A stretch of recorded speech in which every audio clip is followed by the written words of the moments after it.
Okay, so this is just a quick sort of a brand new intro to one of the episodes that we're releasing out of our vault of older recordings.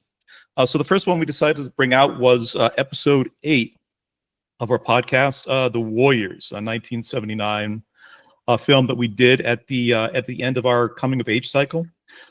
This was recorded back very early in the pod, I guess, just June 5th of this summer, like almost like 6 months ago, which is kind of like wild to think about. But yeah, we thought, we would kind of put this one out first to my memory of like this recording. This was a fun episode. This was like a really kind of fun conversation. I think we had just some interesting kind of discussions about like the film itself. We had like a few just kind of random sort of funny prompts that we did for kind of making up our own gangs for that sort of exist in the Warriors universe. And I think like there was also a prompt for you could either do trivia, or you could come up with like your version of the Warriors if it had been set in like Boston instead of New York. Fun, breezy, just entertaining episode. And I'm looking at like the spreadsheet. We amazingly got it done in only like an hour and 31 minutes. So I mean, like that was a lean and mean one, as kind of compared to what like the show eventually like evolved into. That was like incredibly fast compared to all the other shows that we had done to that point, and probably for the next month and a half after that too. So 100%. Yeah, that's when we understood the standard is 2.5 hours. So we had to step up our game. Yeah. What anything you guys want to sort of say about like the movie The Warriors, sort of like looking back on it? Like this was definitely one of the small handful of movies where all four of us were just 100% on board from the jump with it. We all spoiler alerts, I guess, we all loved it. And I think it was one of those types of movies that really kind of fit our aesthetic, if you will, better than some of the other stuff we've done in the past. Sure, high in the list of winners. It's true. I remember after that movie too, I got these like little bottles and I put them on the tips of my fingers. And so whenever I wanted to hang out with one of the guys, I just make this noise, like grabbing motion, and it'd be like, John, come out to play. Come out to play, John. Your friends never appeared, but your cats kept showing up. So just whatever that tells you. Yeah. Oh, I was going to say something about the cats. Oh, it always comes back to the cats. Nice. Treat times, boys. Yeah. All around great movie. If I remember correctly, Naveen and I had seen it previously, but it was like a new film for Andy and Eric. It was for me, definitely. I don't remember. Oh yeah. Yep. I didn't even know it existed, except for no, it's not true. They had the video game for PlayStation. Yeah, I knew about that. We talked a little bit about it, but like this is a crazy movie that to me that there's never been a remake. There's never been like a Netflix series. They had a very well-regarded video game adaptation done by Rockstar, I think either for the PlayStation 2 or PlayStation 3. But it's weird for me how kind of like how fun this movie is, how hip it is, and how kind of like obvious I think it kind of is for kind of being like redone like in modern context. It's just kind of funny to me. Just we haven't kind of seen like the 2.0 of this. Yeah, I figured it would have been big back in the day, but also like for like young people now, I guess for our generation's movies similar to The Warriors, I would think of like Fight Club or something like that. And to think that like how few, my son being 14, how few like high schoolers know what Fight Club is even. Oh, interesting. Okay. Or have even, have heard of it, seen it. Who's Brad Pitt for Christ's sake? Right. Which is just blows my mind. Particularly, you have to kind of think about kind of being in high school in '79 when this movie came out. Like this was not some, this was kind of not some just kind of bullshit thing like they kind of did in like with the kind of some '50s horror movies of like, oh, this thing is so kind of dangerous, or you're going to die of fright or have a heart attack watching this. Like multiple people died of stab wounds during gang fights in like the initial weeks of this movie's release, and it had like this crazy reputation around it for a while. Yeah, that's unbelievable. Something I'd like to bring up, if memory serves, I think we at one point in this in this conversation, we alluded to or talked a little bit about a project that Lin-Manuel Miranda was working on, which was a kind of a like a concept album. Kind of, yeah. And so that's now out, and I have listened to it. Okay. And Really? Oh, wow. Yeah. it is definitely something that exists in this world. Okay. That doesn't sound very promising. So I'll take a hard pass on that one. Yeah. Mm-hmm. Yeah, I like Lin-Manuel Miranda, and I think he's a brilliant dude, and he does some really interesting stuff. This one did not scratch my itch at all. Right. Yeah, maybe they'll do like a Broadway performance of it or something. Put it on Disney Plus. I'll check it out then. I would watch that. Well, then, this is going to be the next thing that he's going to like announce, kind of working on the movie version on after they finish Moana 2. Yeah. I'll have to see. Anyway, episode 8, The Warriors. Hope everybody enjoys. Thank you.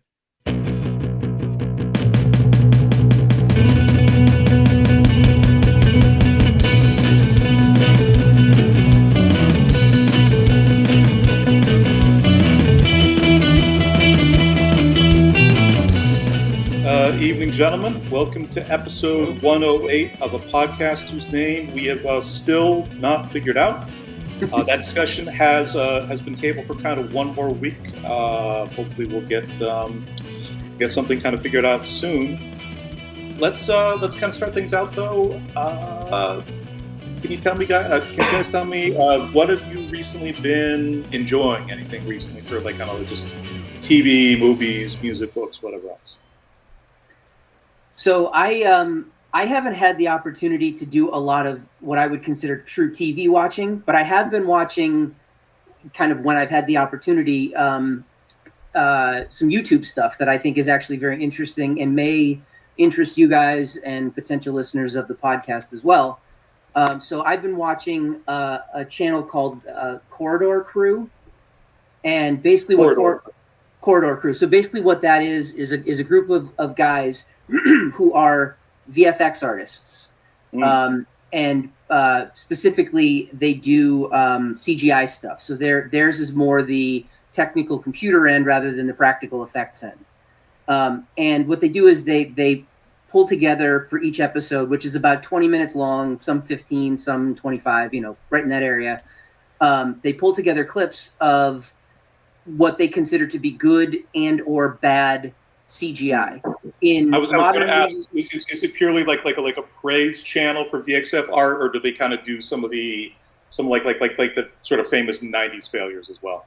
They do all of that, and they go back even further than that. You'll get stuff from like, the '60s, it's the '50s. Like predominantly, it's more modern day stuff, but once in a while they'll drop in something old to kind of show like this is how they did it, sort of before they even had all this technology. Look how brilliantly they were able to kind of problem solve and figure out how to make Buster Keaton look like he's hanging off of off of the clock tower. Or those Buster Keaton, frequently he was just very often just hanging off of a clock tower. Yeah, I mean, he fell like 20 stories and broke his neck. Sure, there's some of that. There's definitely some of that. But so anyway, it's a very interesting. First of all, the guys are all clearly buddies and they get along well, so their rapport is really good.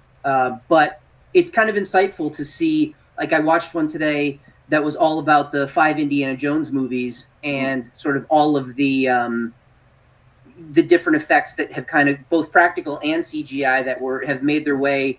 It was more practical at the beginning in the original movies, and it became more and more CGI as time progressed. And is that good? Is that bad? Is it indifferent? Also, side note, something I never knew, and maybe this is embarrassing to say, maybe you guys would just be like, yeah, obviously. But so the first Indiana Jones movie, which is Raiders of the Lost Ark, right. The second one, which is Temple of Doom. Temple of Doom is a prequel to Raiders of the Lost Ark. I actually did not know that. I didn't know that until today. So is it a prequel in any specific way, or is it a prequel just in how Spielberg and Lucas kind of explain the chronology of it? It's chronologically speaking, the Temple of Doom stuff occurred in canon prior to the Raiders stuff, apparently. This is what I heard today. Again, news to me, but I thought that was kind of interesting. Wow. Yeah. The most interesting bit of trivia about Temple of Doom, I personally know, is it's considered the major instrumental movie in the creation of a PG-13 rating in the United States, because it used to just be PG, jumping right to R. There was a couple other movies around that time frame that got sort of parents and studio execs thinking kind of similar thoughts about that, but Temple of Doom and Kali Ma, obviously, but all just like the vast majority of like just the crazy shit that kind of takes place in that movie. That's I think like the one that really spearheaded the idea of we really need like an interstitial thing we can kind of tell parents about in terms of like what the content of this film actually is. Temple of Doom is my second favorite Indiana Jones movie behind The Last Crusade. Oh, okay.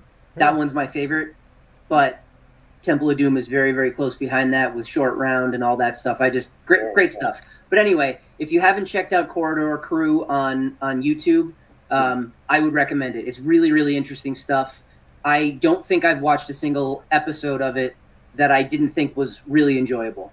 Sure. And there's tons of them. So. And also sounds particularly germane to some like the topic of this podcast. Some of the absolutely.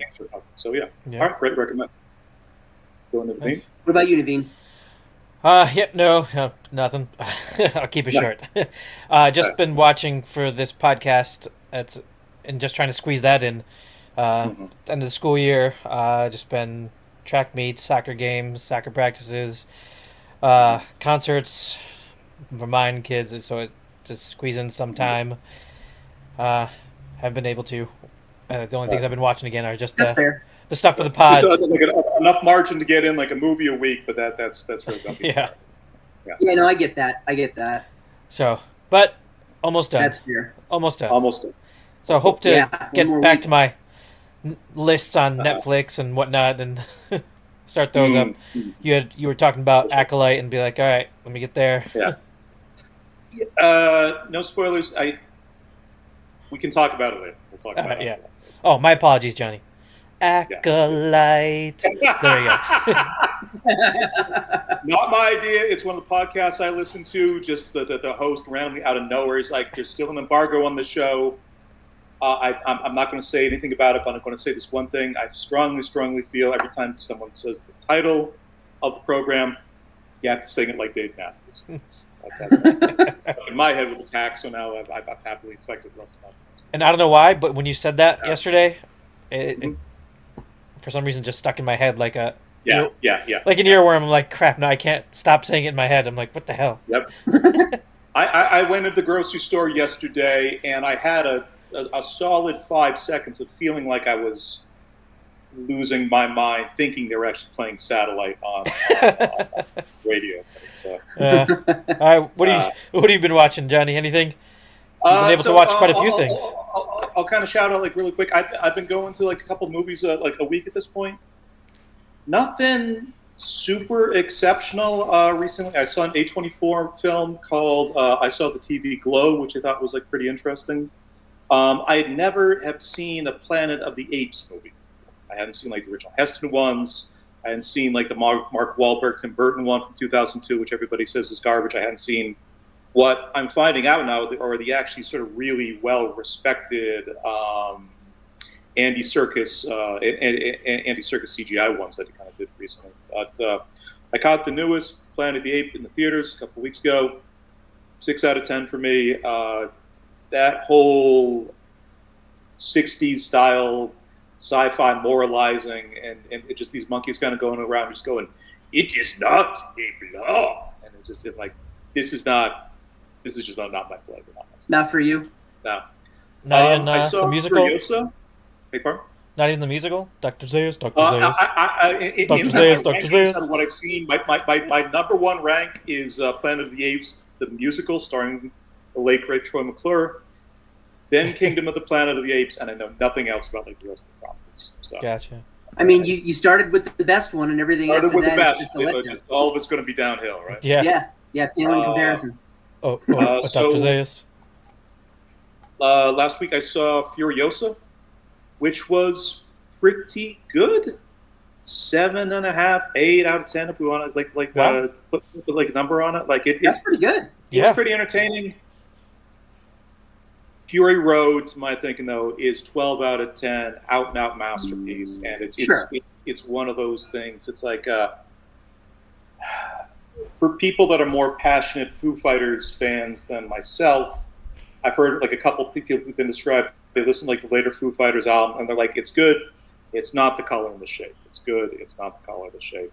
Furiosa, I'm having a good time. It was a little bit relevant to the movie we're talking about today because just in one scene, apropos of nothing, they cut to Chris Hemsworth kind of talk to this biker gang, and like the lead biker, he has like this black helmet with these kind of giant horns coming out the side and a huge dream catcher on like the back of his bike, and he's going, "My men only ride for the Octobots," and I'm like, this is pretty sweet. Like this is, but here's the thing, Furiosa, you get little bits and pieces of that. Fury Road is all that and only at that for kind of 2 hours straight. Okay, yeah, Fury Road is a brilliant movie. I think one of the best modern sort of dystopian sci-fi movies of the last 15 years. Best, and I don't even think like second place is kind of close in comparison. Yeah. And so Furiosa, and then sort of finally Sunday night, they because of the mentioned on the chat, because of the writer's strike, they just don't have a ton of new releases for June, so they're putting a lot of kind of older films up in sort of like the local kind of casino cinemas. They're running everything for like $5. So it was Sunday night. Lucky enough to kind of catch a theater projection of the original Muppet movie, and that film was just as wonderful and lovely front to back as I remember sort of being like that. So You can't go wrong with the Muppets. you can't go wrong. You cannot. Yeah. Even the bad Muppets movies are still great. Yeah, no, they're fantastic. I am in a very serious way for superior sequels. Maybe thinking about doing Great Muppet Caper. I think like yeah. and Great Muppet are both 10s out of 10s, but sort of looking back, like I had both those movies on Betamax. Watched them just over and over and over again. Loved them to death. Oh, but Great Muppet a Caper. thing I want to revisit. I'm really kind of curious about this. I remember liking Muppet Caper just a tiny bit more. Yes. So I think that might be like a fun concert. They're both so good. Yeah. They're both so good. Cool. Anyway, They were caught red-handed. What color were their hands before? I love that. I love that. There's so much good shit to talk about, and all those are free on Disney Plus in pristine condition. The kind of transfers of it. So Nice. I'm in favor. yeah, one to keep in mind. Anyway, Yeah. let's get to the film at hand. So Yeah. our movie for today's episode is The Warriors, a 1979 action thriller directed by Walter Hill. I have for a synopsis in brief. A group of teens have their prom interrupted on a Brooklyn Brown Q train. All right. I The read Warriors, that, and I'm trying to going figure out to the keep prom doing that part. bit until you guys tell me to stop. I'm going to keep doing that bit until you guys Please don't stop. It's one of my favorite parts of the entire podcast. Anybody, to my thinking, anybody listening to this fucking thing to begin with kind of knows what these movies are. So Yeah. why should we waste it? No, Anyway. I love it. I absolutely love it. The Warriors, adapted from Saul Urich's 1965 novel of the same name, which in turn was adapted from a 400 BC Greek novel named Anabasis, written by a professional soldier named Xenophon. This is not a film that was critically well liked in its time. Roger Ebert gave it only 2 stars, writing, "No matter what impression the ads give, this isn't even remotely intended as an action film. It's merely a set piece. It is a ballet of stylized male violence." His partner, Gene Siskel, liked the movie even less, only giving it a single star. Hey, Papa. Yo. Hey, Yeah. We're just doing intros right now. We haven't even got to impressions yet. Oh, okay. How you feeling? How's your sunburn? How you doing? Not great. Sorry. You know what it was? I was at the game, and it's extremely hot. Right. We were sitting in the bleachers, and I went and got a Dell's lemonade. After the first hour, I thought it'd be good, and then we just sat there the rest of the time talking, me and my coworkers. And then as I was heading back, the trains didn't have AC. Oh Jesus! So I'm just like sweating, and I'm just like, I feel so awful. I've been on like those no AC red lines. It's its own kind of hell. Dude, yeah. I mean, it took me like an hour and a half to get home. It was ridiculous. That sucks. So I came back, and I'm just like, crazy headache. I'm like, this sucks. Okay. But I'm here. Okay. Well, we're just certainly happy to see your face. We're just doing like a bit of chatting. I shared my mother's. We technically were off mic for that. I'll circle back later. Anyway, I'm just kind of going down with film reception right now. I will repeat my synopsis in brief of The Warriors because it's a good one. A group of teens have their prom interrupted on a Brooklyn-bound Q train. Yeah. Was that worth revisiting? I absolutely think so. I think so. Okay. So, a little bit about the background of this movie. This film about gangs saw real popularity among actual gangs in 1979. In the initial weeks of release, screenings of The Warriors saw sporadic outbreaks of fighting, vandalism, and even 3 killings, 2 in Southern California and 1 in Boston. Paramount briefly removed the movie from theaters in response. The reports of violence and killing, however, only increased the curiosity of the general American audience. After the theater added additional security personnel, in some cases actually supplemented by Paramount Studios, The Warriors was put back in circulation, and by its 6th week had grossed over $16 million, well above its estimated $4 million budget. The Warriors also did quite well on home video and is now widely considered a cult classic film. More recently, the film's reputation has been somewhat buoyed by references in several hip-hop songs and a successful video game adaptation by Rockstar Games in 2005. In the last few years, there have been multiple attempts to adapt The Warriors into streaming series, and a remake of the film at one point even had Tony Scott attached to direct. So there's a background, kind of general impressions. Why did I pick this movie? Thought this was just kind of good one. When we had our podcast and we had the original sort of list of kind of cult classic films, this is kind of one that jumped out to me. I got excited that half the pod hadn't seen this movie. And then when this second cycle, we kind of fell into the kind of like the teen kind of coming of age films. I thought this would be like a good one to kind of put in as a little contrast, like the last 3 movies that we've done. I've been excited to talk about this one since we started the pod. This is going to be our first 70s movie covered in our discussions. I kind of mentioned kind of briefly at the end of like the last episode, but The Warriors has one of my favorite sort of single line pitches for a movie.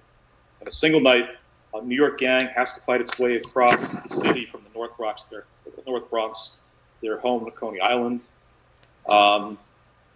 This movie, to me, just has so much interesting and compelling stuff to talk about. It just has style, funkiness, and just kind of so much originality. Like most action movies in the 70s were not like this. Most action movies in the 70s, were just like about a guy with a beard killing kids.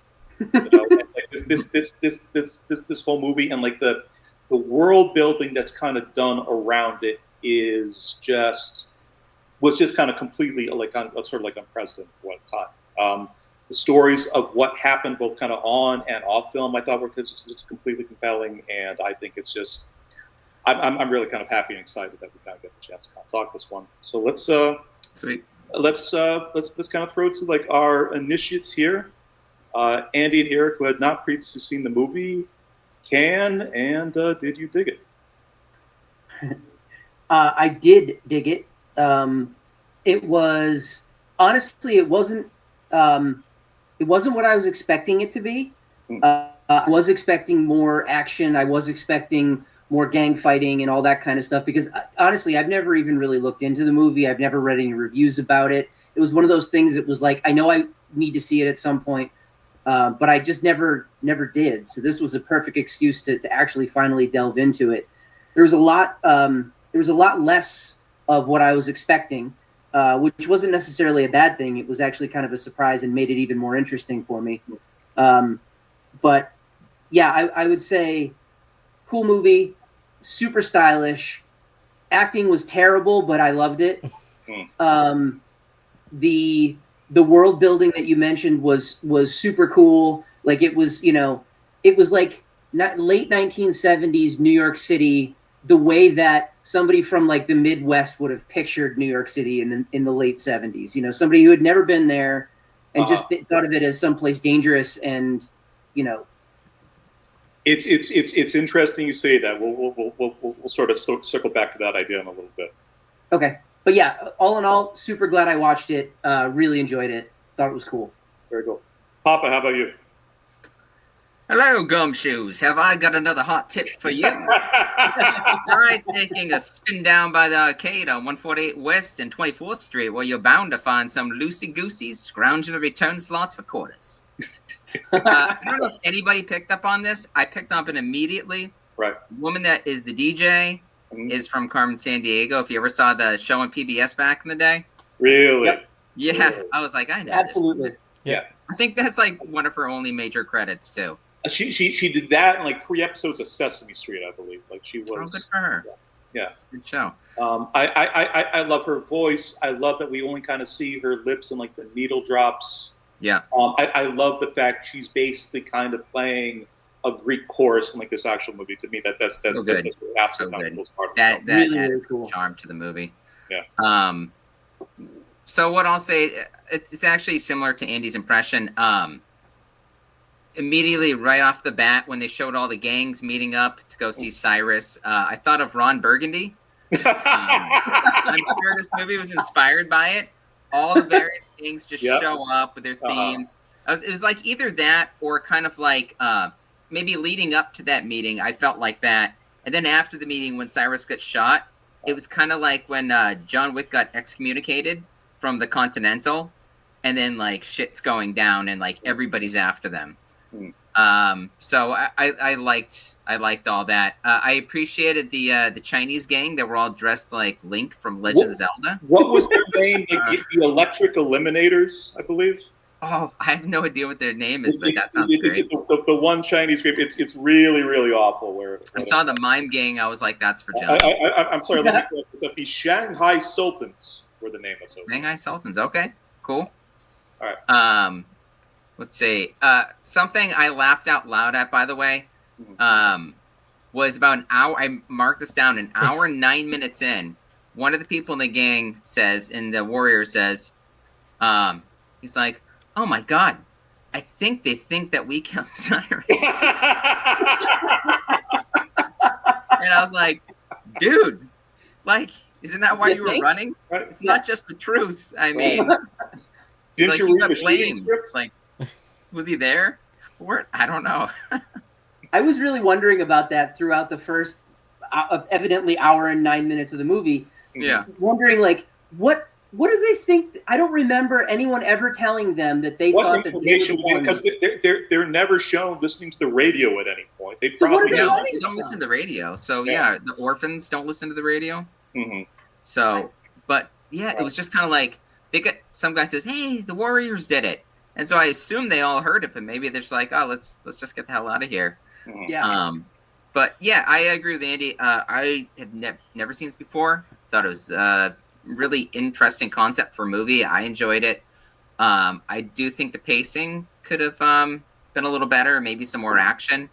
I also didn't like how Ajax went down like a little bitch and was arrested by an undercover cop.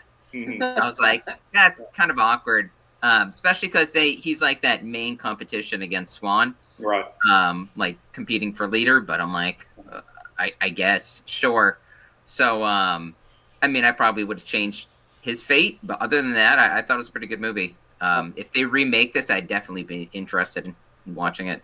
Like a thing for me, because again, this is sort of going back to like the single line pitch. Like this would be good in a remake. Not something I think you can kind of say about like a lot of movies these days, but like a remake would be cool. Streaming service, series of graphic novels, like video game, which kind of Rockstar did back in 2005, and a game that was kind of considered both kind of critically and commercially very, very successful. This is such a great core concept for a film. I feel like there's there's a million other ways you can kind of do that story. I also think like the- how Swan looks like the actor looks just like Jamie Lannister. Huh? Okay. I was like, Okay. I know this person, and then I was just like, Jamie. I think this needs. I think if they were going to remake it, doing it on a streaming service as a 8 to 10 episode thing would be freaking amazing. Every Yeah. episode is a different territory, a different part of New York because they're working their way south, Yeah. and a Different different gang. crazy ass gang. The crazier gangs you can put in this thing, the better. The Yep. montage for me could have been like a 20-minute long scene, like when they're just going, there's sweaty New York gang, sweaty New York gang, sweaty New York gang, and then the group of mimes like pop up. I'm like, this is cinema. This is Yep. Baseball Yeah, that players. would be really cool. Okay, Jeremy, Banner up. question for me. I know you've seen this one, and I believe that you were a fan. Yeah, no, I was recommended to it years ago, so I had to watch it, and the day of burning DVDs, I burnt it to DVD. So yeah, because I loved it that much. So it was just I don't know what it was about it. I can't really tell you. Like, 'cause, yeah, bad acting and all those things, but I think it did have a pretty neat storyline with the idea of all these people are basically villains. They cause bad things and do bad things, but yet you're rooting for a villain to make sure they get home, and Right. which is pretty neat. But then there's also that kind of, it was kind of political in a sense. They all bow down to this Gramercy Riffs Cyrus guy. Right. Okay, oh wait, maybe we can just become this one big gang and rule. Even within the New York, anarchy yeah. of like a bunch of New York gangs, there is kind of a hierarchy, and there is kind of this acknowledgement, like the way that they talk about Cyrus right at the beginning. Magic, pure magic, like the one and only. Yeah. I need to know this because I figured John would have confirmed it, but I was watching this movie late at night, and when Cyrus was doing his math for how many gang members there are, when he said there's like 60,000, was that accurate? Was I wrong? I followed the math, and I was like, 60,000. Two things about Cyrus that I kind of noticed on this rewatch. The first time I saw it, I'm like, oh, Cyrus is so cool. He's like this kind of giant, kind of Lord Humongous, kind of like messianic kind of like figure. That was the first impression I had of him when I initially watched this movie. Now watching it, I'm like, the numbers are sort of bouncing around a lot, and I think this guy is really, really coked up. He was definitely coked up. The numbers are jumping around, and a thing I didn't catch in the first watch is that to these gangs, to these unorganized kind of groups of teenagers, he's like, yeah, we're going to take on the cops and the crime syndicates in 1978 New York. And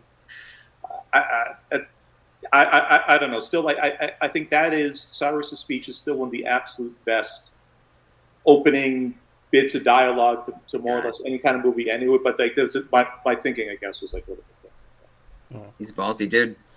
Yeah. And All right, so before we go, I remember you guys mentioning earlier just that why didn't they know they were being hunted? Yeah. I believe they mentioned in the beginning, like, all right, after they kind of got to some safety from the police and all that. Right. I believe they mentioned, they're like, all right, so this probably means the truce is off. They did mention that. That's why they started running back. So they didn't realize we were specifically being hunted, but now that the truce is off, we're in the North Bronx, we're in rival territory. Things have kind of gotten reverted back to status. Yeah. I was gonna say, remember the guy? One of the warriors witnessed, like. Yeah, that's the one thing I was gonna bring up too. Yeah, that she saw him shoot him, and then he looks right at the guy, and he's just like, I don't remember his name. Just that throwaway character. Fox is the one who. Fox is the warrior who saw it happen, and that's one thing I'm confused about because he didn't say anything ever. Yeah. And they went to the orphans, they went to the subway, and then he finally dies, and he couldn't tell them. But like, why didn't you mention something earlier that I saw? The editing is very kind of rapid fire, sort of fog of war, kind of that point. So like kind of piecing together exactly what happened and trying to find some kind of like precise logic to it might be like a Imagine you're in the midst of it all and there's chaos and everybody's thinking the same thing. Is the truce off now? So I mean, it's a very brief bit of kind of characterization, but you see Cleon, like the original leader, for so little of the movie, but when everybody's kind of starts running, like one of the only lines of dialogue he says, he goes to the other warriors and says, "We got to run the opposite direction from everybody else because everybody else is kind of going right. Just to they're either going to get trampled or kind of run right into the cops." Yeah. So first prompt for the movie: design your own New York City gang. Theme, name, outfit, territory, weaponry.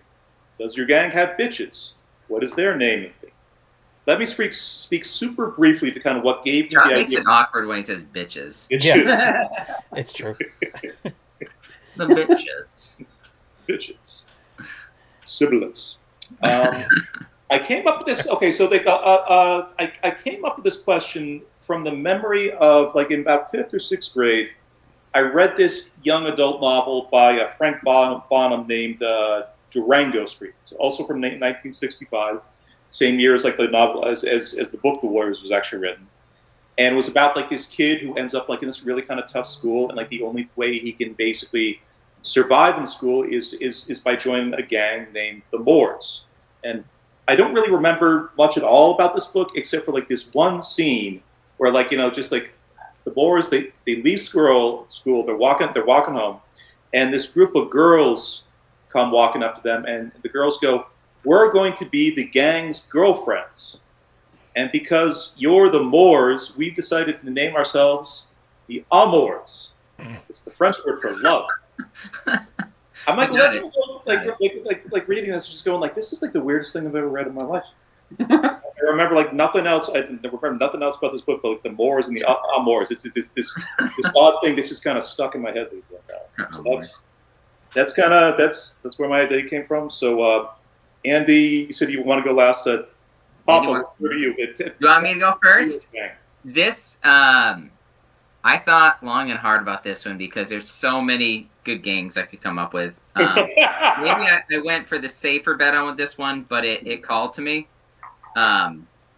My gang is called the Thrillers, and AKA the Michael Jackson Eras Tour. So Michael Jackson Eras Tour. Yeah. To play on Taylor Swift. Yeah. So it's like each is a different version of MJ. The leader is I think it should be Beat It MJ with the red jacket. It's got to be. I want to clarify, by the way, everybody in the gang is white. Just to make this weird.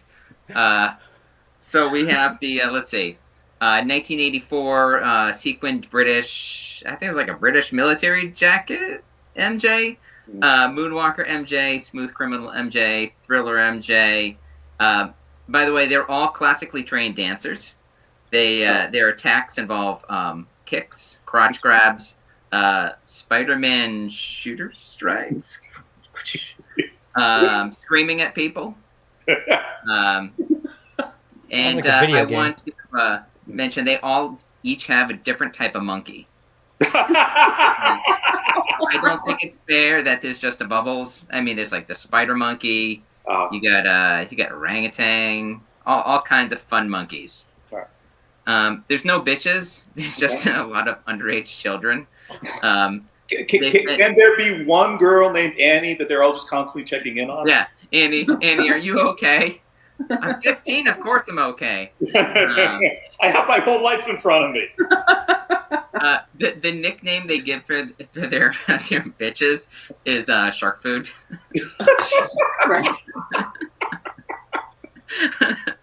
The only problem with my gang is their weak point is they can be taken down when they moonwalk. Nice. Yeah, so gotta work on that. Yeah. Awesome. Go into Devine. Are you sure? I don't think I want to go anymore. I shouldn't have led with Papa. That was A1, man. Yeah. I'm trying to get like his A material out before he has to drop him the call. Okay. All right, so I guess my lame gang would be similar to the Orphans, where they were not invited and they get called out by a woman. You weak. The name would be the Treble Clefs. So I'm obviously going music theme here. Oh, cool. Okay. Cool. Okay. they would be dressing up, and they'd have to have the awesome piano necktie. Sweet. I guess Invented by Mugatu. yeah, little known fact. exactly. Yeah. Yeah. The one and only. And Yeah. territory would be probably the Carnegie Hall area. Their weapons would be I would say good ones would be violin or any stringed instruments, bows, and Okay. You conductor could do some batons. damage with a cello. What's that? You could do some damage with a cello. Tip of the cello, you could just jab Sure. somebody in the throat. True. If they had some bitches, I would say they would be groupies. Just that'd be their name. Yeah. And their theme and stuff. And that's all I had for that. Those Cool. those things. Nice. Well, let's see here. My gang would be 5 dudes who look like me. They'd be called the Artisan Gins. All right. Their Right. home territory would be kind of Greenwich in the West Village. Shout out 10th Street. The outfit: horn rim glasses, pressed chinos, very kind of stylish, sort of V-necks, sweaters. The only thing that they would say to each other would just be Artisan Gin, Artisan Gin, Artisan Gin, Artisan Gin. Our main form of attack would be passive condescension. Anytime like an enemy would recommend something, you just be like, as a group collectively, just go like, that's okay. Right?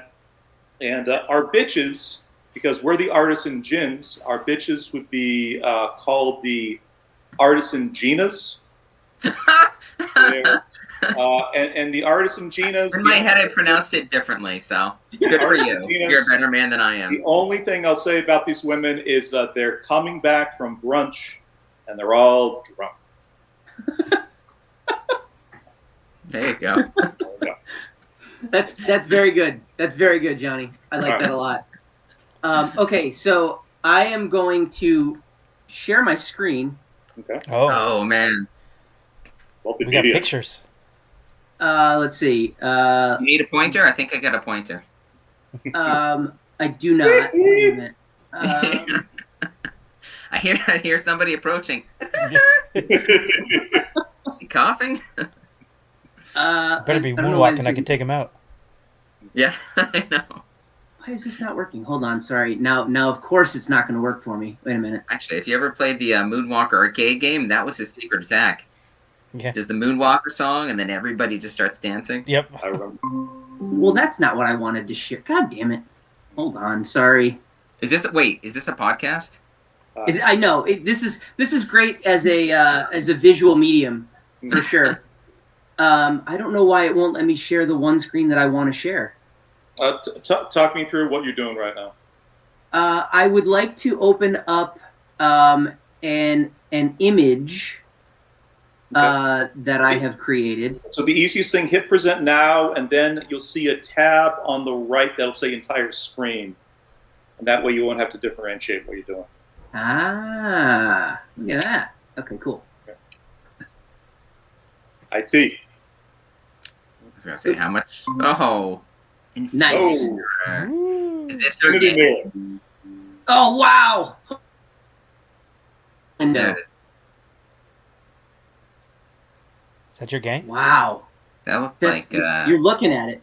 I'm going to try this. I don't know if you guys are going to be able to see it. Yeah. Do you guys see that? Yes. Okay. So the name of my game is They Them. These guys are their territory is of course Williamsburg, Brooklyn. Their theme is it's a loose theme because they're all very much their own individuals, even though they all look exactly alike. Like Williamsburg. Yep, that's right. So you can see here antique pipes, vintage selvage denim, vegan leather wingtips, handlebar mustaches, etc., bow ties, suspenders, the whole 9 yards for the men, great beards, etc. They're quote bitches, although you definitely can't call them that. they do not have a name because they are all individuals and demand that you call them by their either chosen pronouns or their actual physical names. Their weapons are bespoke penny farthings that they ride around the streets of Brooklyn and just look at you with disdain when you walk into the bike lane.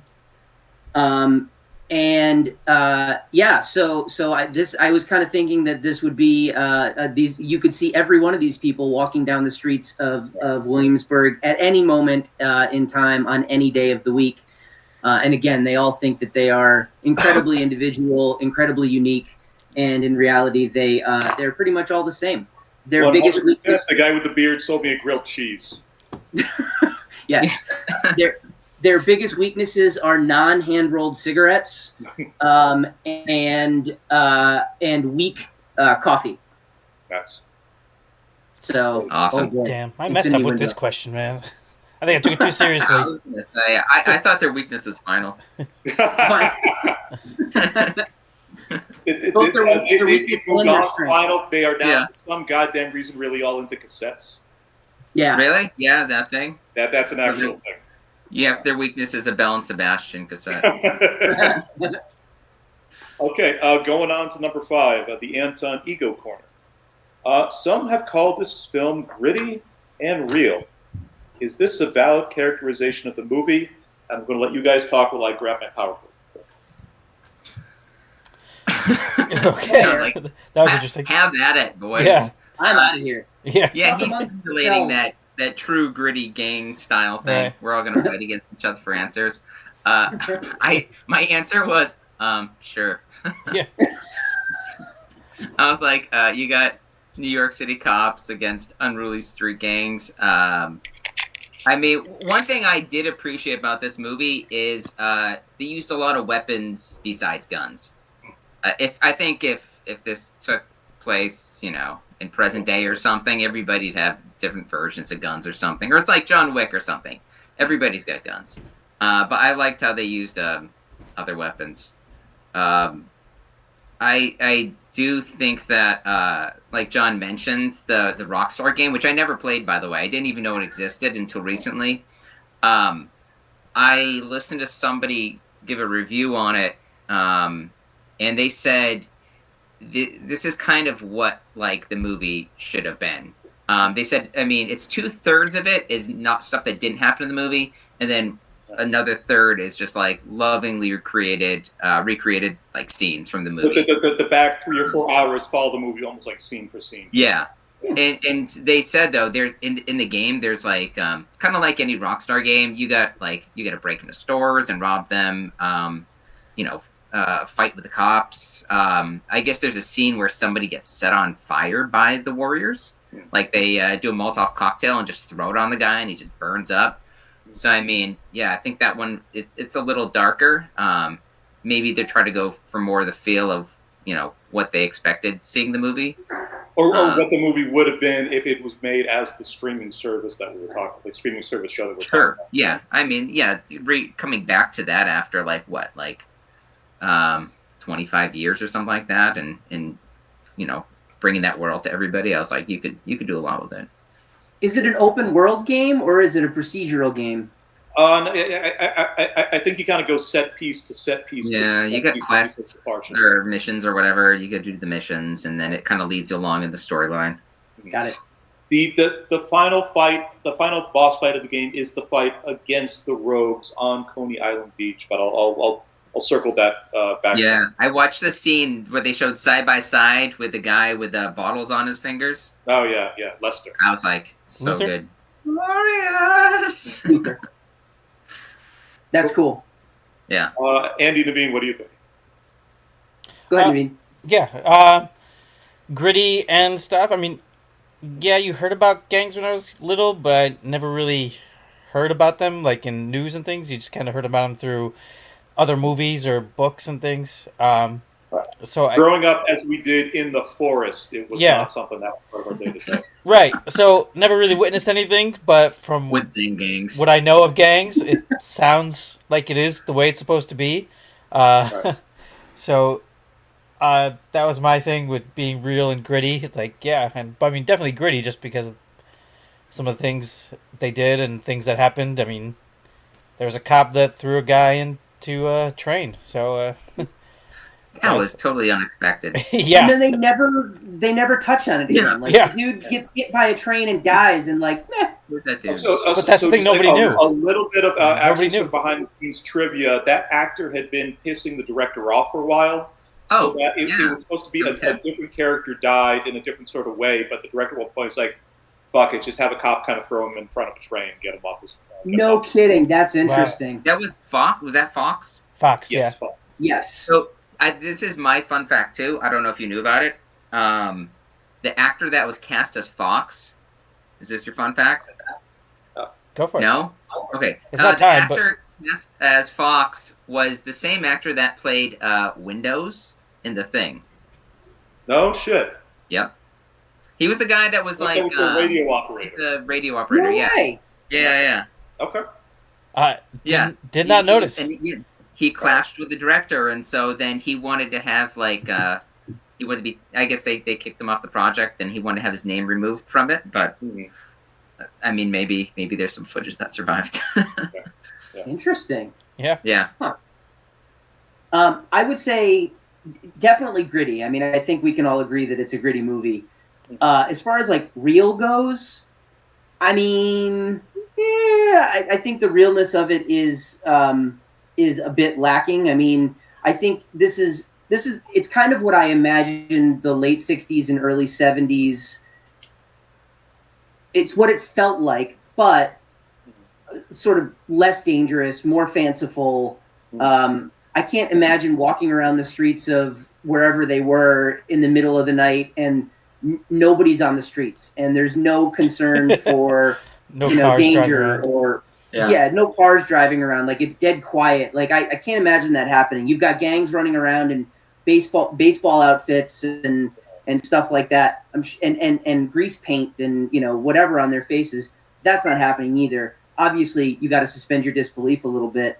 But counterpoint to what you said, Eric, the fact that there was basically, there were a small handful, maybe 2 or 3 guns in the entire movie, just rang as being really not truthful to probably what the late 60s, early 70s, even late 70s New York City was like. I mean, we live in America. Let's be honest here. Like, the gun problem didn't just start happening.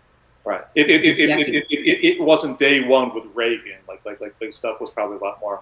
Yeah. I could be wrong about the slang here, but if you remember how the radio DJ keeps on referring to boppers throughout like the movie, I believe that was a slang term. Bopper meant somebody that would fight hand to hand rather than actually sort of use a gun during confrontations. Interesting. Okay. I hope that's true. Yeah. And that's pretty interesting too. That the DJ would always just call people boppers to get the warriors, but apparently there was a huge list of the gang's names, and one of them was the boppers. Whoa. I didn't know that. Touche. Yeah, She was only talking to one gang. there was this huge list of gangs names, and then some of them were in the movie, some of them were not. Well, hopefully something they'll clean up with the streaming series. So my answer to this, I kind of want to start it out from a quote actually from the director, Walter Hill. But he did an interview with Esquire a few years back. That's actually a really interesting read. But kind of relative to this particular question, he said, I felt very strongly that it certainly was not a very realistic book, and I wanted to make it even less so. Hill recently recalled to Esquire, I wanted to take it into a fantasy element, but at the same time add some contemporary flash. I think that's kind of interesting. Relative to whether it's kind of gritty or real or not, if you read any of like the behind the scenes stuff of how they actually did this movie, particularly sort of filming in Tremont and filming in the North Bronx by sort of Van Cortlandt Parkway, the fact that they filmed all of these places in New York at night in the locations where the warriors were actually sort of supposed to be as they kind of made their way south. The actual production itself was constantly beset by actual New York gangs would come in and try to steal equipment, try to attack the crew, and things got sort of so dire for them at one point. They actually Walter Hill had a contact in the NYPD who gave him like a hookup for kind of certain gangs within the areas they were filming in that could be hired to protect them from the other gangs in that area while they're actually kind of making like a filming their movie about gangs. That's crazy. A wild thing to me, having actually sort of lived in New York for a bit and kind of being in sort of proximity to kind of like the two major Manhattan locations, which were 96 and Broadway. It's kind of Upper West Side, where I kind of lived briefly, and then Union Square was extremely close to my office in New York, and they had I remember a really good farmers market. I would go there every week and kind of buy vegetables from this Amish guy. Seeing like the kind of like those actual sets were just kind of filmed in the real spots in Manhattan itself. And the thing that kind of hit me over and over again was like the trains looked considerably older and shittier and more graffiti covered. But I don't know quite what this says about sort of kind of like kind of current condition Manhattan. The subway stations actually look like a little bit nicer. John, I was expecting your gang to actually have shopping carts. Here they come, vroom. Back home. Yeah. Well, it's not for it's for carting the Ginas like back to like their condos in Chelsea. There you go. Yeah. All right. Next question. Anabasis. Could this movie be made today given the existence of cell phones, social media, and Uber? Shout out. Man. I said it. What's that? I said it. John Wick. John Wick. Yeah, I suppose so. I don't know. I feel like it'd be a little bit harder with some of that stuff. Obviously, the dissemination of information would be easier. You just do it through your cell phones, smartphones. Everybody's getting this contact through, whatever group chat they're in or thing, as opposed to, giving it to the leader like Cleon, and then Cleon's like, we need to get 9 guys, and we go here. So getting that information out, and groups like the Orphans probably would not have been left out. They would have heard about it and been able to join. I think there probably would have been a little bit more with security and making sure everybody followed through with the truce, and less likely of things. Or the other side is they just all do it from home. Get on a Google Meet and a Zoom, and we're doing it from here, guys. Everybody's safe. The thought that I had is like during Cyrus's speech, you actually kind of watched the crowd, which, by the way, almost entirely kind of real gangs from New York they hired on the spot to come and actually sort of watch the performance. But a thing I had in my mind, it's wild kind of watching in 1979 all these teenagers actually paying attention to this guy talking, as opposed to this is 2024. More than half would just be live streaming the fucking thing on their cell phone. Yeah. Oh, seriously. Yeah. Definitely. And then you talked about Uber and ride sharing and stuff. To me, I think that would be a dangerous thing, especially after the whole debacle happened, the assassination, and they're trying to get home. I probably wouldn't want to use ride sharing because you just never know who's going to be there, and when you got to sit around in this one location, like a sitting duck, So it's like I would ride sharing an Uber and Lyft or whatever you want to use probably would not be. You don't know if your driver's on the take or not. I was gonna say I wrote down the ride shares. That was another gang I thought would appear. Because it's like you're like, hey, where's my Uber? My Uber's here, and they just pull up and just pull you down. Jose is here. I have a pitch for how I think this could work. It's very, very short, literally a sentence. All of the gang members are Cricket Wireless customers and have a 1-star rating on Uber. That's how it works. I like that. Very nice. I had 2 ideas for why the rideshare would not sort of be a feasible thing. So I checked this morning a rideshare from Van Cortlandt Parkway to Coney Island Stillwell would have been, it's about an hour, 7-minute drive. This is kind of non-peak hours, $97.99 for a lift, $91.84 for wait and save, but because there's 8 of them, $140.25 for getting a Lift XL. Mm-hmm. So there might have been like a financial aspect that would have made that like untenable. I also got the idea that maybe the Gramercy Riffs have some kind of connection with a gang that just kind of does computer stuff, and maybe they kind of go in and they either fuck with the ride share or they start monitoring, like, you know, just like the security video feeds that like the taxi drivers would actually kind of have running their car, or something that the Warriors would know about. From there, I tried to come up with like what the names for like the New York kind of computer gangs would be. I came up with the Red Hook Hackers and the East Village Alpha Betas. Both of those are terrible, so I don't even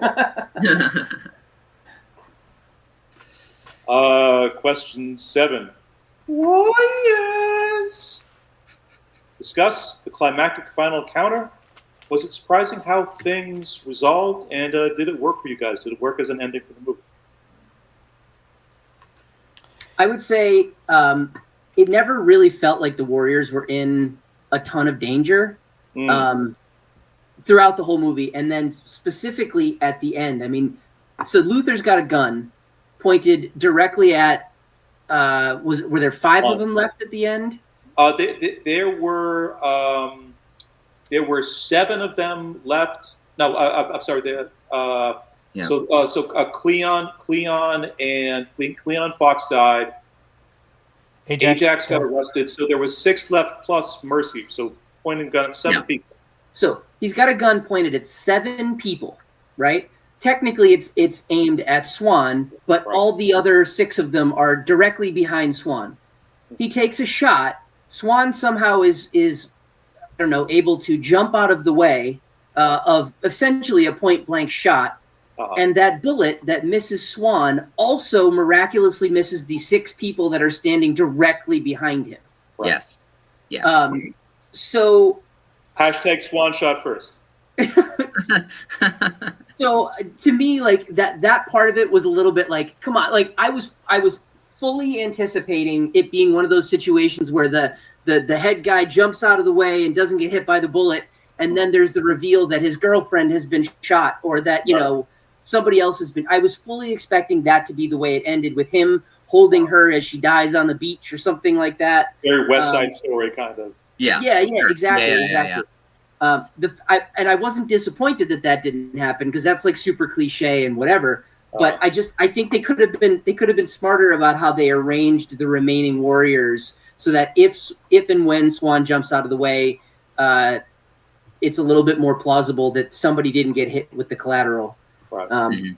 But at any rate, regardless of that, the fact that they all walk off and then the entire Riffs gang kind of closes in on them was just so badass. It was so cool. Yeah. I'm sitting there going like, man, would I love to have a camera and just see what's going on inside that circle right now. It's you can say, I think, the same thing about several fight scenes in this movie. At one point, the 9 baseball Furies go up against 4 of the Warriors. All the baseball Furies have baseball bats. They somehow all lose their baseball bats and get beaten up by the Warriors, who are already kind of winded at that point. During the party with the Lizzies, that one girl probably unloads like kind of 50 bullets in the air. Not nobody. That's the exact same thing I was thinking. Total Dumb and Dumber moment. Yeah, they're like, it's great because the guy doesn't get hit with a bullet; he got stabbed with a switchblade or whatever. Right. Yeah. Oh, she got me. I was like, oh, does he have like a bullet wound in his like chest or something? No, you got hit with the stiletto. Right. Yeah. So there never felt like there were like super heavy stakes for them. I don't necessarily think that matters. It didn't change my enjoyment of the movie at all. But looking at it objectively, it just felt like, for a gang war, it was pretty tame. Yeah. I do want to say, I've been in far worse gang wars. Have you really? Oh man, Scituate Beach on a Saturday night. I can't even imagine. Oh man, you don't even know. You don't even know. On the waterfront. That's right. Eric, go ahead. Sorry. You haven't heard of the Shrewsbury's? My favorite. What was that? You haven't heard of the Shrewsbury's? The It's a colonial lethal thing. gang. Shrewsbury beings. Right. Oof. They also have cluster in the back of that one Jiffy Lube. Right They down hang the out street. in Buffalo Wild Wings. That's right. That's right. We like it mild. My favorite fight scene was when they all go into the bathroom at the train station, and then you're like, oh, did they sneak out like a back entrance or something, or a window or a vent or something? And no, they're all just sitting there in the stalls with the doors closed, and the other gang walks in there, and they all stand in front, and then they just like the words kick their way through. Right. Yeah. And that was the same thing. I was like, if that gang had guns, they could just walked up, executed them all right there. But they're like, hey, are they possibly in the stalls? Where else did they go? The most shocking part to me about that scene as a New York resident 3 years, working public restrooms and subway stations, particularly Union Square, just blew Did my they mind. flush? Did they flush? have any flushing? I'm not sure if there's any flushing. I Stand behind that. the other Warriors bust out, but one guy's like, "I'll be out in a minute." Yeah. That scene, I know we've kind of been. It's a question that we have, but we've kind of thrown out trivia anyways. Right. That scene took about 3 days from like 8 p.m. to like 9 a.m. to film. Yeah. And I think it was also like that, Yeah. that the fight with the punks. They should have been called the Letterkennies, but there was like a quarter from the show. That scene, the bathroom itself, that was the only actual set I believe they built for the movie. Everything else was sort of like on location, New York City shooting. That's fun. And I there's, like the that. whole choreography of it just took a long time. They couldn't find a bathroom that wasn't completely covered in syringes and semen. You saw how nightmarish the subways work, even if they did actually have open public bathrooms there. Yeah, there's no like homeless dudes hanging out there or living there. I mean, right. You don't go in and like the mime gang is just kind of putting on a show. Yeah. One of them's good. Yeah, they're all like jazz fingers. I don't know. Yeah. Hey, I can talk about this We're still on the for ending, me again. Yeah. Immediately when I saw they're like standing like on the beach by the ocean, I'm surprised Andy didn't mention this because I thought that was hilarious. I'm like, oh man, what a way to like conclude this awesome movie. Just have them all at the beach. They're like, and they're all doing these kind of like wistful looks, like I don't know. Is that a sequel? They're hanging out, just waiting for the rogues to show up. Yeah, I do.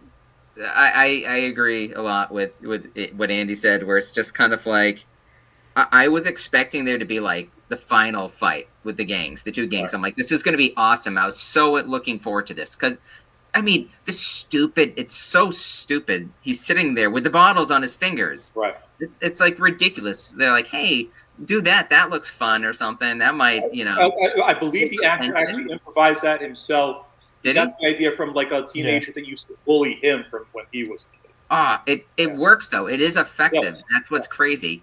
It's just the sound and just taunting. And so I'm like, shit's going down. This is going to be amazing. Right. And I'm looking for like the weapons. I'm like, what are they going to fight with? And then I see the guy with the gun. I was like, oh no. It's like, well, he's going to be shooting while they're in the middle of fighting. And yeah, somebody's going to get picked off or something. Probably the girl. Because they picked her up before they went back home. That is the character that dies at this point in the movie. Yeah. That's right. And then, he does his little, like, kung fu slide and dodges the bullet and throws the blade and hits him in the hand. Right. So. That's another thing. I'm sorry to interrupt, Eric, but I didn't mention it, and I should have. No. The blade going into his hand. Now, admittedly, I'm sure that feels terrible, but it wouldn't be, I can't imagine it would be enough to stop you from being able to squeeze a trigger or to squeeze a trigger again. And his reaction to the knife going into his hand is like he just completely... Lester seems like someone who's a bit on the dramatic side, so I didn't find that completely implausible. I don't know. It just struck me as like, this is like this super tough, badass gang dude, and he gets stabbed in the hand, and he's just like, oh, no! Yeah, he killed Cyrus. No, I mean, it went to his head. I'll answer that with one of Lester's own lines of dialogue. I do that because I like Johnny, time out. Johnny, time out. Time out. Luther. It's Luther. Luther. He has more of a Lester energy to me. I write that down. Luther. Lester. Yeah. I also wanted to mention too. I wasn't surprised by the ending because they had that one gang member show up at the Riff's place, and he's like, they're like, "Hey, by the way, this guy, he has like some information to share with you." And I was like, oh, "Okay." So I know the Riffs kind of know who really did it. Now they got framed. Yeah. So them showing up was not a surprise. Right. But although that is the quietest, like a group of 100 guys coming onto a beach in like kung fu gis. They just appear out of nowhere. Yeah. Naveen, all wearing sandals, by the way. Yeah. How did they prepare so well for that scene? Yeah. Some guy had a Dasani bottle. He was all ready in case it got a little too hot out there.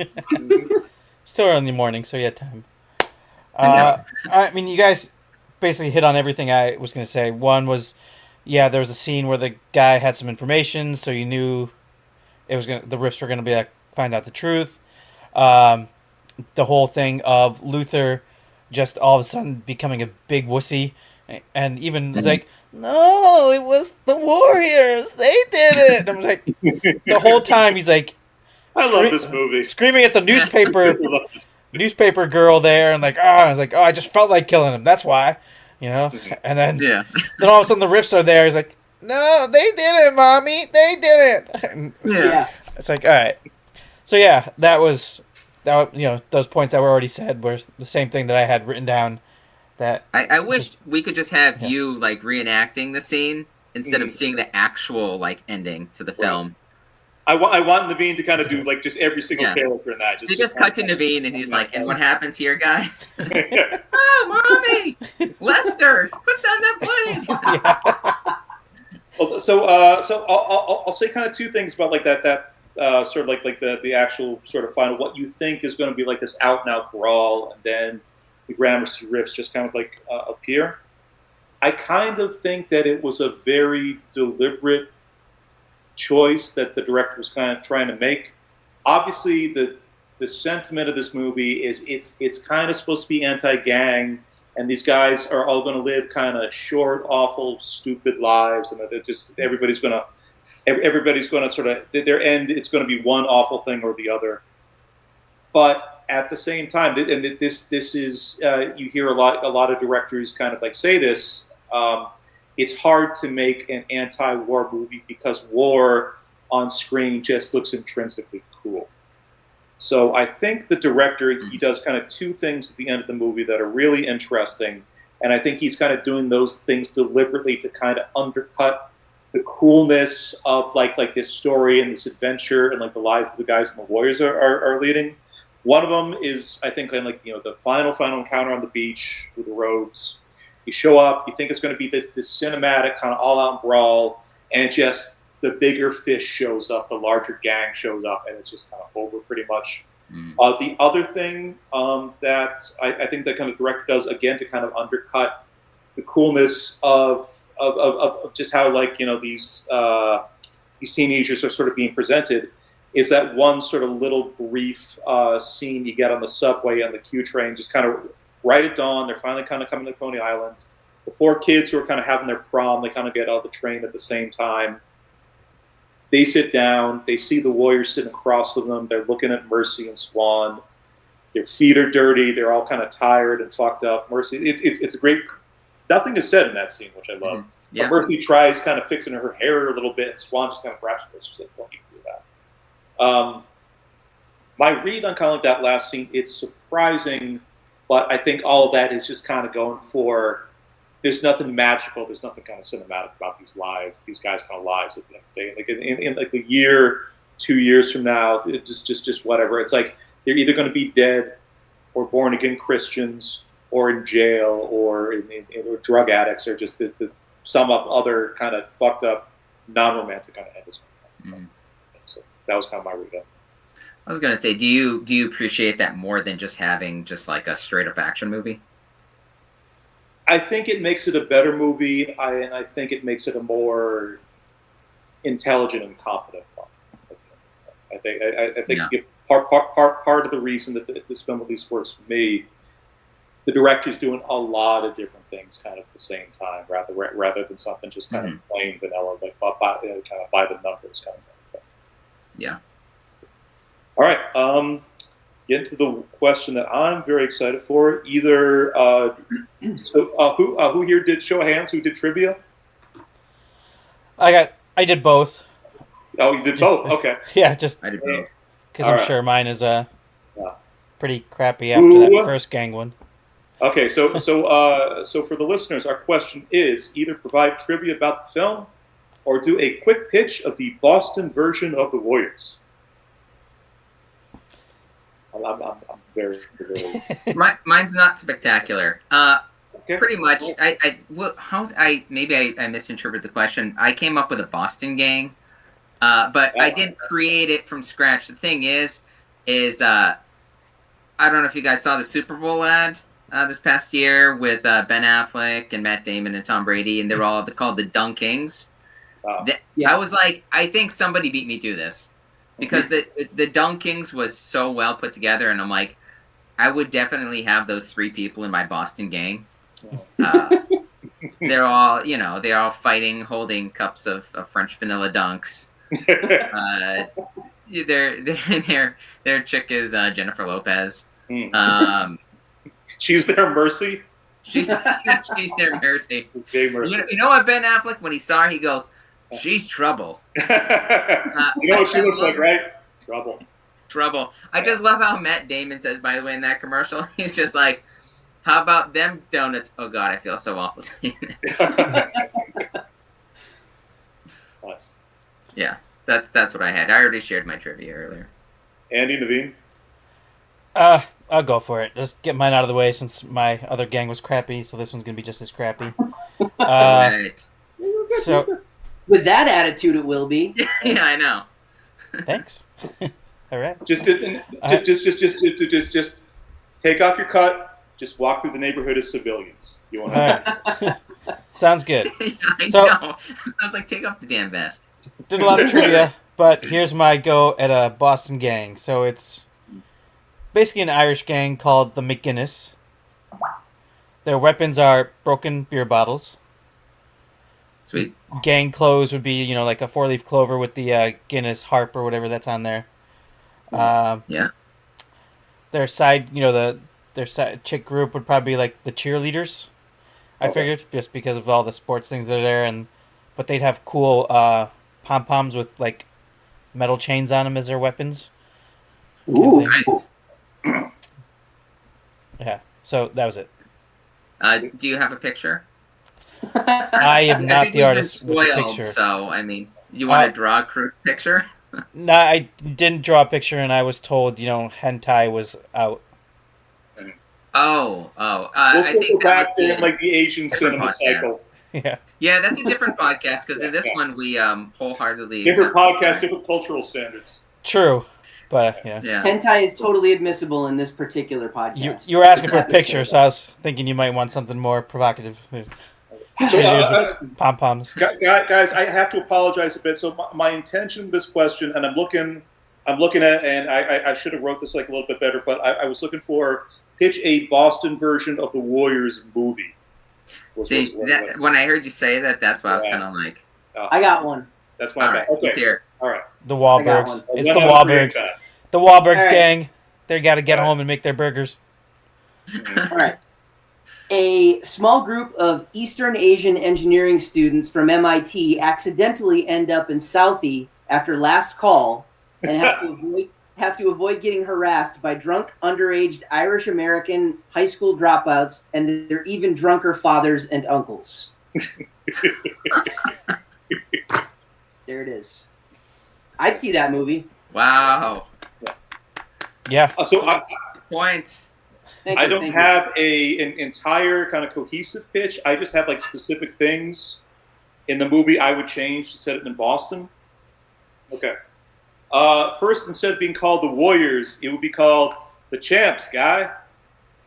It concerns a gang trying to get from Bunker Hill Community College to their home turf in Inman Square.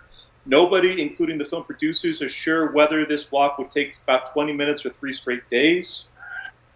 Cyrus in this movie is referred to just as Mikey J. Nuts.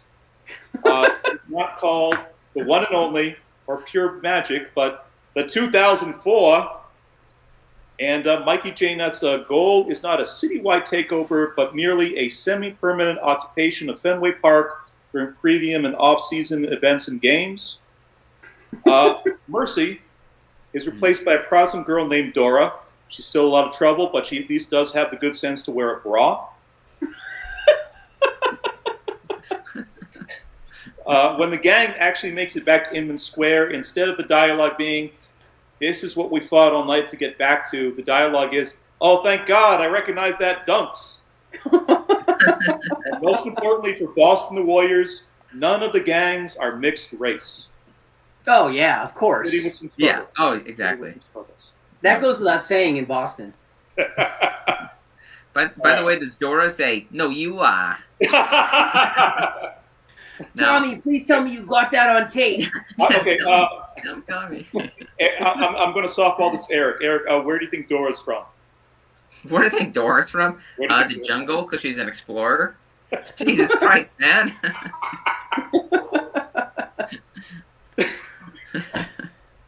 Narwhal. That's a good answer. Yeah. That's a good answer. Let's move on to closing thoughts.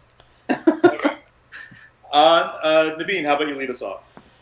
Yeah, again, overall, good movie. Kind of interesting, again, going back to some trivia and things, that the writer of this kind of did it as a response to West Side Story, because how West Side Story kind of romanticized the whole gang feeling. So that was kind of neat that it was that way. Yeah, great movie. Just fun to watch. The ending, again, was a little bit kind of awkward, but it just kind of ended like, oh, yeah, they're going to go off to the sunset and be like, we're going to the beach. Kind of thing. But definitely just, I don't know, it was just cool to watch, and it's definitely one I think people should just watch. Just the way it was done, going through the boroughs and different gangs going through. I guess the only last thing I wanted to mention about the ending that was weird to me was just, you figured with that radio connection, there's more than 9 people in the gang that other Warrior members would have tried to have been awake. And this is a point I've heard raised on other podcasts. Were there only 9 Warriors to begin with? This kind of thing. Yeah. Excellent. Plus, also, again, they're never shown being listened to the radio. Did they know that they were apologized to? It's not Spotify. That's a good question. Yeah. It's a good question. They all died not knowing that the woman from Carmen Sandiego apologized for almost having them killed by that one gang, the Boomers. Yeah. What a thing to take to your grave. They never found Carmen. Jesus. So I would say, all in all, thoroughly enjoyed it. Really, really enjoyed the watch. Would love to see more movies of its kind from that era. The closest analog, the closest movie that I've seen to this movie, and if you guys haven't seen, I would recommend, is Judgment Night. No. So Judgment Night was a movie from the 90s. Emilio Estevez, I think it was the 90s. Must have been the 90s. Emilio 90s. Estevez, Cuba Gooding Jr., Everlast, the main guy from House of Pain, Dennis Leary, Stephen Dorff was in it. A whole bunch of folks. Right. And they basically, this group of guys end up in the slums. I haven't seen it in years, but they end up in the slums overnight. Their bus breaks down, or their car breaks down, or I forget what it is. Something like that happens, and basically they just have to get themselves away from this gang of drug dealers and criminals led by Dennis Leary, and Really? not to mention an absolute banger of a soundtrack. Like, in my opinion, one of the best soundtracks in any movie ever. Where they take Judgment Night. What year is this? I don't know. I can't recall. Yeah, I can't recall. I remember watching it, but I only watched it once. Let's see. I had never heard of this before. 1993.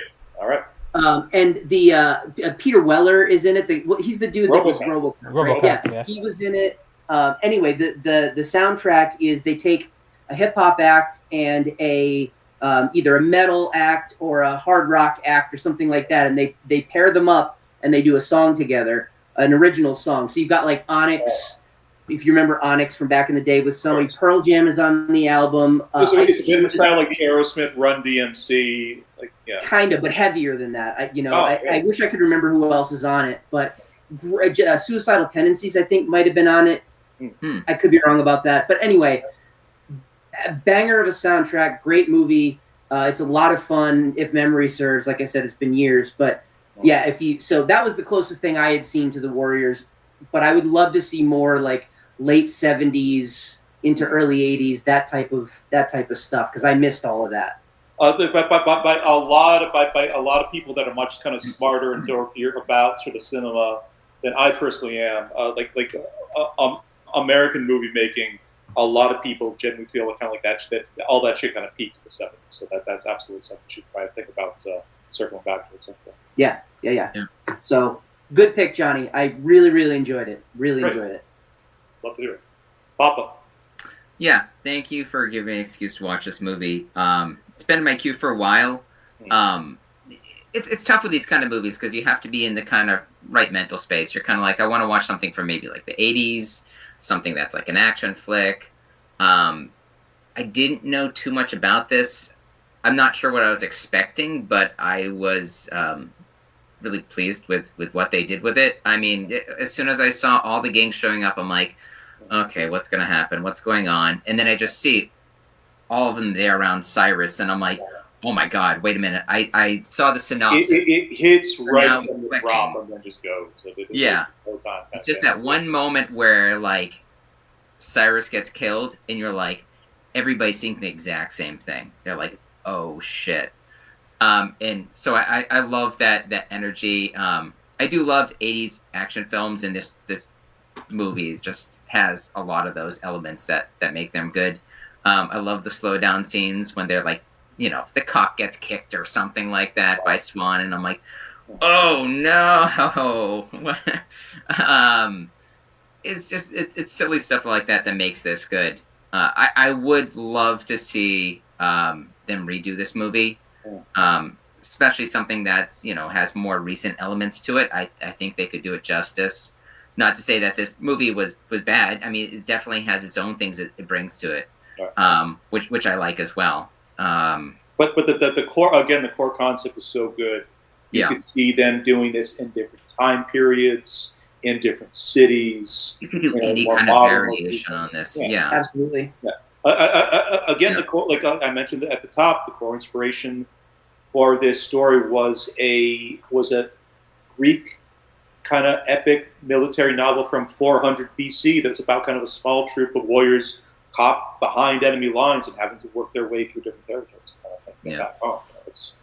So then with what Eric just said, would it mean like different time periods? Would Gangs of New York then be considered that just a different time period of showing off the gangs?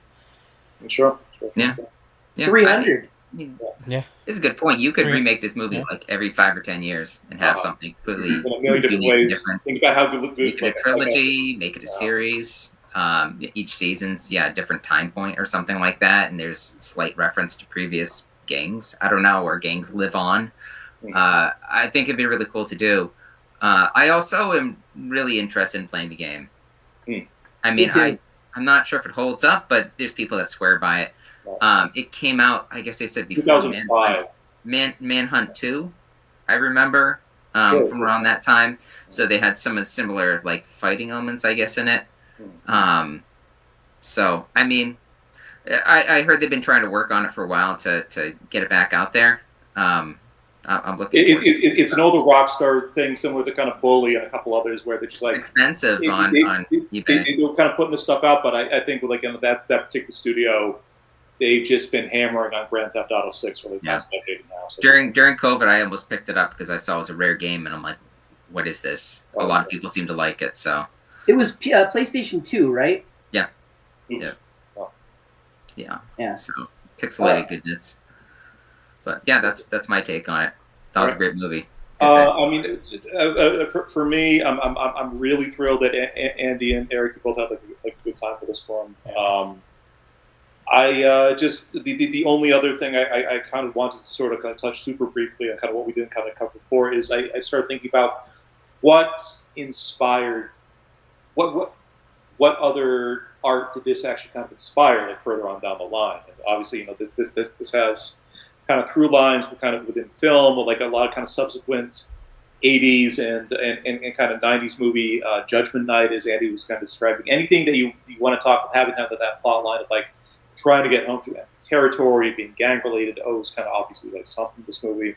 And then kind of you can say you can even sort of point at more recent films like Fury Road, The Raid, John Wick, Snowpiercer as having again kind of like some kind of structure and through line to that. But in kind of researching to think about this, the big thing that I saw pointed out was for what else the Warriors inspired.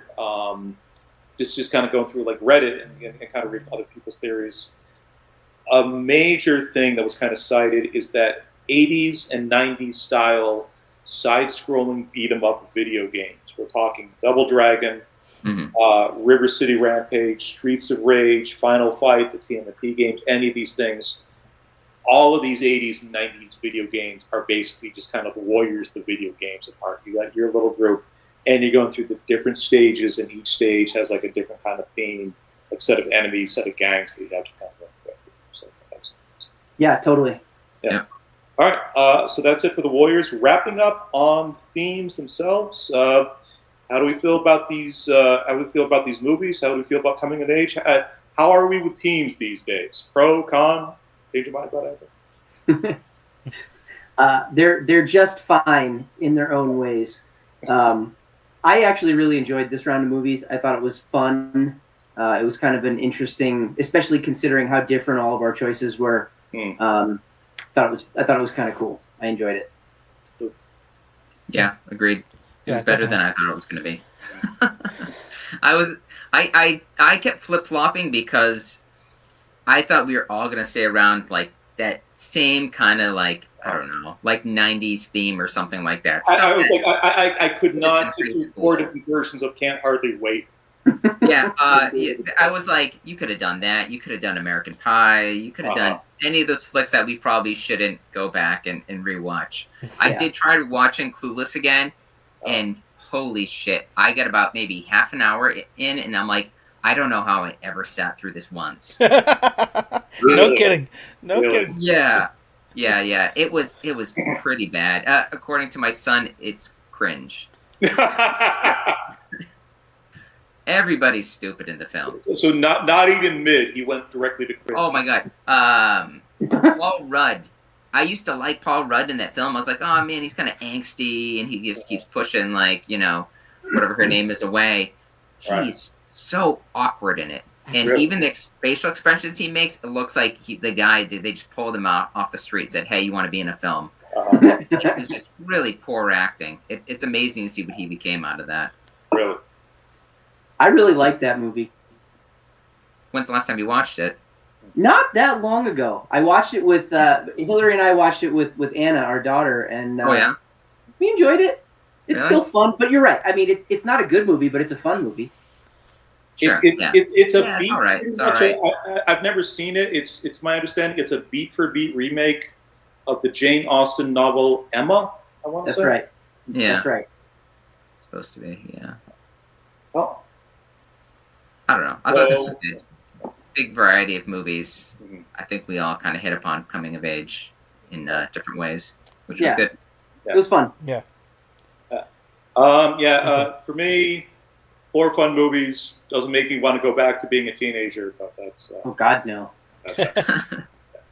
All right. Absolutely. So that wraps up teenage coming of age films for cycle number 2. Moving on to cycle number 3, we have very exciting Asian cinema. As we pointed out, for the first 8 movies we've reviewed for this podcast, 7 have been domestic, like North American productions. So we are going a bit more international for this next round. And Naveen has first pick. And why don't you tell us a little bit about what we got coming up next week? Yeah, sure. So yeah, Asian cinema I got, and I was wrapping my head. You guys, Eric and Johnny, gave some great suggestions, and there was quite a few films in there that were pretty neat. But I figured I'd go with something that I knew a little bit more. I feel more comfortable kind of picking. So picked, a movie from India that I grew up with, called Sholay, and it's just one of those typical that get made fun of Indian movies because it's got what I recently just found out. I never knew it was called this until like a couple days ago, like a masala type movie. It's like a mix, masala movie because it's a mix of different genres. It's got the action, it's got the love scenes, it's got musical. Yeah, it's got a little kick to it. Yeah. So again, growing up with it, watching it, there were no subtitles, and I hardly knew the language, but still just loved watching the movie. I had a lot of great things. So, yeah. Can you at this age sort of pick like bits and pieces of Hindi out still? Not. I'd probably say less so now than before. Only because my parents would be speaking all the time, but now it's been years since I hear people talk it. It's and that kind of thing us a bit about halfway. Right, that whole slogan of her saying, use it or lose it kind of thing. Sure. Yeah. Okay. Well, cool. I mean, like Eric and I, we think it was a pretty good list, and I think it casts like a pretty wide umbrella. But like the fact you were able to kind of pull something personal out from your old childhood, I think this is going to be a really interesting watch. Yeah. Can we get it on Amazon? Where can we watch it? It's a $2.99 Amazon rental. Okay. So yeah, you can rent it on Amazon. You can get it for free on Tubi, I believe. I'll be on Tubi. Yeah.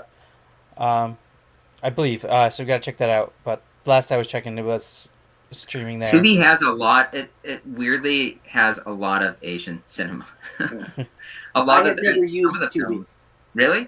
Yeah, never. I mean, it's free. It has ads. But Amazon has ads now. Yeah, I know it has it too. It's a lot of films that you wouldn't expect to be on there are there. So I mean, maybe stuff that we cover. I know for like the previous things we've done at least one or two that have like a. I watched 2 on Tubi. Oh, okay. Yeah. Yeah. Cool. All right, guys. So wrapping up, I'm going to do a line, and if you guys just whoever wants to respond, the Warriors. And you guys are good. Real good. The best. Yeah,